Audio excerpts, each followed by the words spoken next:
আজকে বন্ধুদের সাথে দুটো রেসিপি শেয়ার করব। প্রথম থেকে শেষ পর্যন্ত রেসিপিগুলো দেখার অনুরোধ রইল।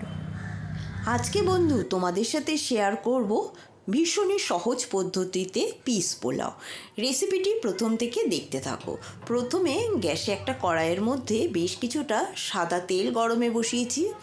তেলটা গরম করে নেওয়ার পরে ওর মধ্যে দিয়ে দিলাম 1 চামচ মতো ঘি আর তেলটা ভালো করে গরম করে নেওয়ার পরে দিয়ে দিলাম গোটা গরম মশলা, জিরে, বেশ কয়েকটা তেজপাতা দিয়ে একটু ভালো করে নেড়েচেড়ে নেওয়ার পরে দিয়ে দেবো এর মধ্যে আমি কয়েকটা কাজু আর কিশমিশ। কাজু কিশমিশটা হালকা ভেজে নেওয়ার পরে দিয়ে দিলাম ওপর থেকে সামান্য একটু লবণটা দিয়ে দেওয়ার পরে দিয়ে দিলাম আদা বাটা। এই রান্নাটায় আদার পেস্ট একটু বেশি লাগে, সেই জন্য আদা বাটাটা একটু বেশি পরিমাণেই দিয়ে দিলাম। আদাটা দিয়ে দেওয়ার পরে নাড়াচাড়া করে নেওয়ার পর তারপরে দিয়ে দেবো এর মধ্যে সামান্য একটু জলটা দিয়ে দিলাম যাতে আদাটা পুড়ে না যায়। আদার কাঁচা গন্ধটা চলে যাওয়া পর্যন্ত আদাটা নেড়ে ছেড়ে নিতে হবে। তারপরে ওপর থেকে দিয়ে দিলাম বেশ কিছুটা মটরশুঁটিটা দিয়েও আবার একটু নেড়ে ছেড়ে নিয়ে দিয়ে দিলাম জল, যাতে মটরশুঁটিটা তাড়াতাড়ি সেদ্ধ হয়ে যায়।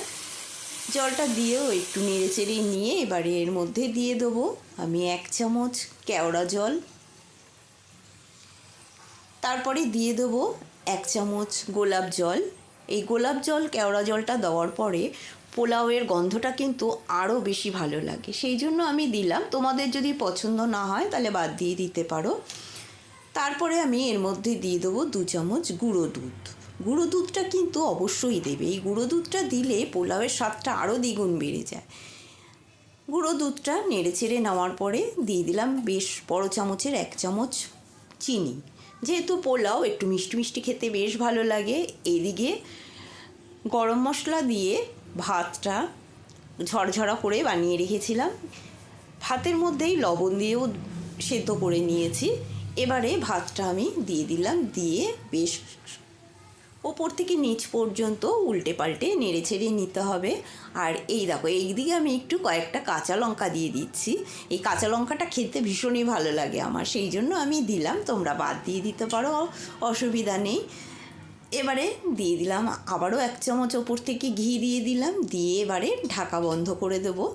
রেসিপিটি বন্ধুদের কেমন লাগলো কমেন্ট করে জানাবে, লাইক দিতে ভুলো না, বেশি বেশি করে শেয়ার করবে। নামিয়ে নিলাম আজকের মতো।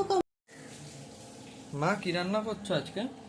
আজকে কি রান্না করছি? আজকে তো রবিবার, মাংস তো খাবে বললে, তো আজকে একটু মাটন আনিয়েছি বাবাকে দিয়ে। এই দেখো, এই যে মাটনটা ম্যারিনেট করে রেখেছি। এখানে পেঁয়াজ, রসুন, আদা বাটা, লঙ্কা বাটা সব দিয়ে ম্যারিনেট করে রেখেছি। এবারে এটা কষিয়ে তারপরে রান্না করব। আজকের মাটনটা রান্না করব প্রেশার কুকারে রান্না করলে মাটন কিন্তু খেতে ভীষণই ভালো লাগে আর অনেকটাই সময়ও বাঁচে।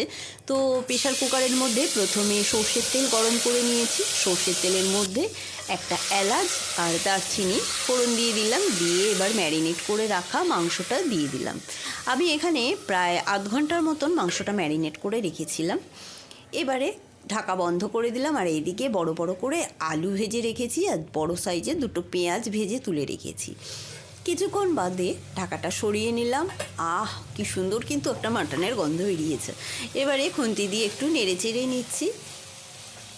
ভালো করে নেড়ে চেড়ে নেওয়ার পরে এবারে উপর থেকে আমি দিয়ে দেবো টক দইটা ভালো করে ফেটিয়ে নিয়েছি।